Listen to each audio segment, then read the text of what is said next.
Uphiko oluqapha imingcele yakuleli i-BMA luthi izinga labantu abazama ukungena kuleli ngokungemthetho ngamaholide asehlobo lehle ngo-46% ngenxa yokusetshenziswa kobuchwepheshe bama-drone emingceleni. I-BMA namhlanje ihambisana nongqongqoshe wezasekhaya yethule umbiko ngokusebenza kwayo ngamaholide edlule.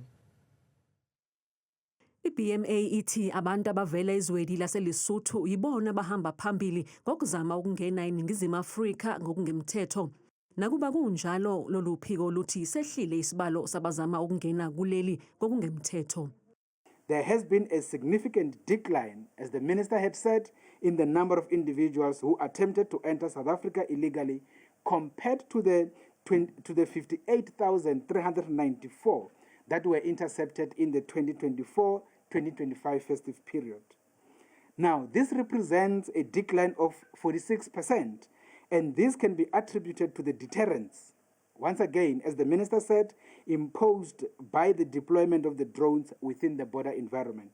uMasiapato uzwakalise ukukhathazeka ngesibalo seyingane ebeyisemngceleni ngokungekho emthethweni ngemuva kokutholakala kwengane obekubikwe ukuthi inyamalele. Umsolwa obehamba nalengane uye waboshwa. On the 13th of December, an 11-month-old baby was found abandoned at the port of entry. At Libombo port of entry, about 15 minors were also intercepted at the mountains attempting to illegally exit South Africa. Of serious concern was the interception of a Mozambican national who attempted to smuggle a South African child to Mozambique. Ungqongqoshe wezasekhaya wethule izinhlelo ezintsha zokulungisa imingcele yakuleli kanti uthi umnyango uzobambisana nemikhakha eyimele ukuze lezi zinhlelo zifezeke. 6 out of the 10 busiest land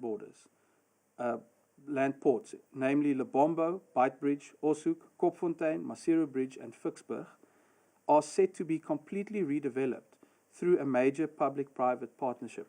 Kulandela umhlangano nezwe laseZimbabwe, i-BMA ithi imizamo ehlose ukuthuthukisa ezokuphepha eBeitbridge isiqalile ibambisene namaphoyisa aseZimbabwe kanti sebecekele phansi igebe engaphezu kwamashumi ayisihlanu eyisetshenziselwa ukuwela umfula iLimpopo.